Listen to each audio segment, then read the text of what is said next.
Salut à tous, c'est Richard sur Terre de Rêve de Chasse. Vous me l'avez demandé, le voilà. Voici l'extrait de l'émission Seasons Hebdo diffusée le 3 juillet 2020 sur la chaîne Seasons.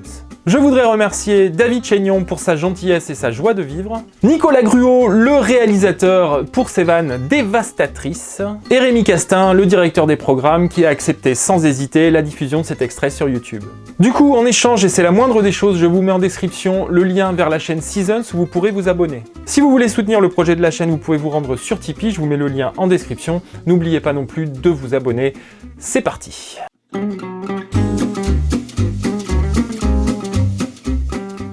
Ce que je vous propose demain matin, c'est de ne pas repartir forcément à la chasse, puisqu'on va partir à la rencontre d'un youtubeur, justement lui, qui défend la chasse.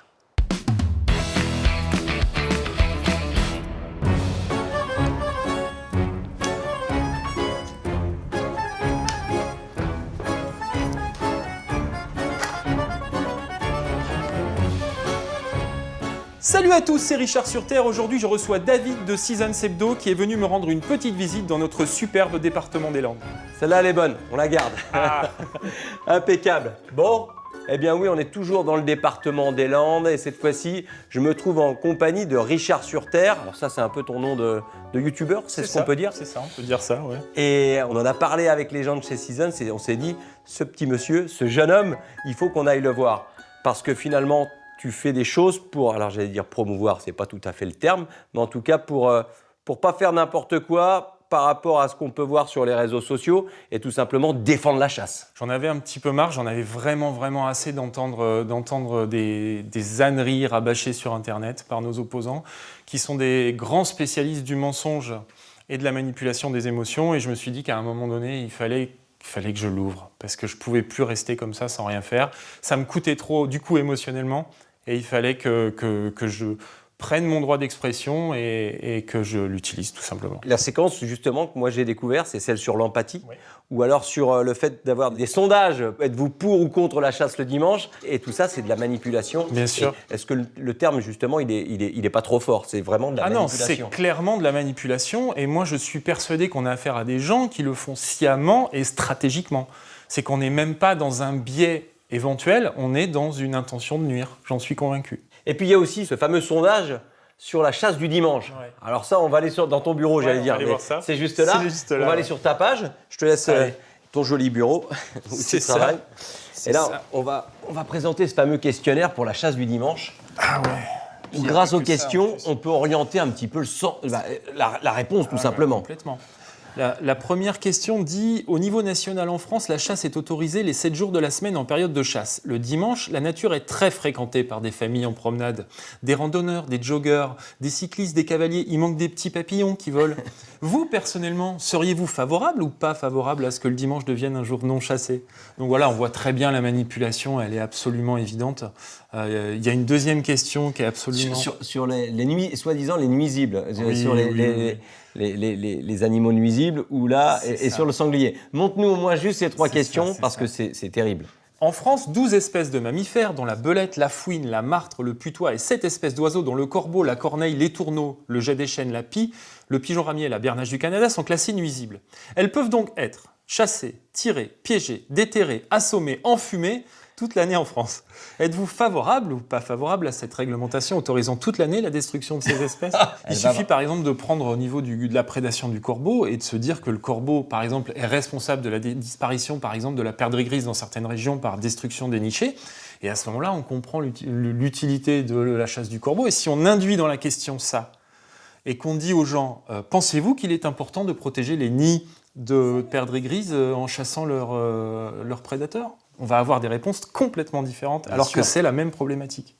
Donc c'est ça qu'il faut aujourd'hui dénoncer avec force. Et là, aujourd'hui, quand on parle de l'opinion et qu'on dit que les chasseurs sont peut-être un petit peu moins bien vus, c'est suite à ce genre de sondage. C'est ça. Tout le monde, l'opinion publique, croit que les Français sont contre la chasse à 80%. Et c'est donc avec ce genre de questions. Mais alors, les gens qui commanditent ce genre de sondage, ça veut dire qu'ils sont de mèche et de connivence avec... C'est ce que je dis dans ma vidéo d'ailleurs, hein, c'est qu'à un moment donné, je pose la question à l'Institut de sondage, puisque au début, ils font un manifeste de dire que tout a été fait dans les règles de l'art et de la déontologie, donc moi je m'interroge. Là, c'est un sondage qui a été commandé par la Fondation Brigitte Bardot, donc Alors, évidemment... C'est peut-être aux chasseurs de le commander finalement. Exactement, c'est ça. l'idée que je porte aujourd'hui, ce serait super intéressant aujourd'hui. Qu'on soit un petit peu moins malhonnête que cette publication-là, parce qu'elle est clairement malhonnête et clairement faite pour manipuler l'opinion, et qu'on essaye de prendre la vraie température de la chasse en France aujourd'hui. Oui, puis récemment, c'est pareil, tu as répondu à une personnalité de la télé, tu lui as tout simplement dit que tu n'étais pas d'accord avec lui. C'est le moins qu'on puisse dire. C'est le moins qu'on puisse dire que je n'étais pas d'accord. Une personne qui nous attaquait ouvertement à une heure de grande audience, vis-à-vis du grand public. C'est ça. Il y a eu une séquence, une heure de grande écoute où il s'est ouvertement, il s'est pas que moqué. C'était beaucoup de mépris et beaucoup de mensonges aussi. Donc voilà, c'est vrai que j'ai fait cette vidéo qui a eu pas mal de succès et qui a permis un petit peu de remettre les pendules à l'heure. Parce que finalement, c'est ça, toi. Alors, tu as justement, j'allais dire un slogan.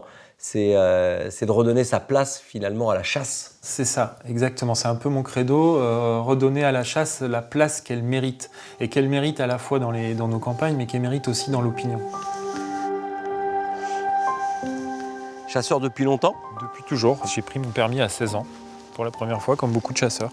Et quelle orientation? Dès le départ, plutôt grand gibier, petit gibier? Dès le départ, je suivais mon père et mon grand-père. La chasse qu'on connaît, la chasse dans nos campagnes, perdrix, lièvre, lapin. J'aimais beaucoup la chasse au lapin. Et toi, si tu avais un conseil à donner aux représentants de la chasse en France pour justement pouvoir communiquer encore mieux, qu'est-ce que tu pourrais conseiller à nos dirigeants? Je dirais d'être sincère et de faire partager la passion qui est la nôtre sans euphémisme.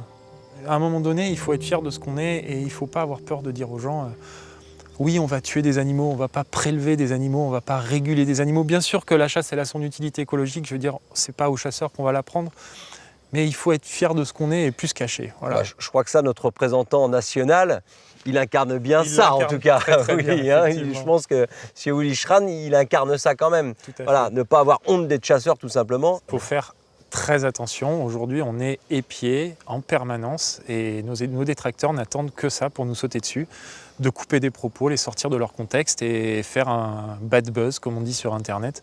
Ce qui nous fait du mal, c'est ce qu'on appelle le biais de confirmation. C'est-à-dire qu'il y a un moment donné où on va ressentir une émotion par rapport à quelque chose qu'on va voir ou qu'on va entendre. À la suite de ça, on ne va pas aller chercher la vérité. À la suite de ça, on va aller chercher ce qui confirme ce qu'on a ressenti. Et c'est là le vrai danger.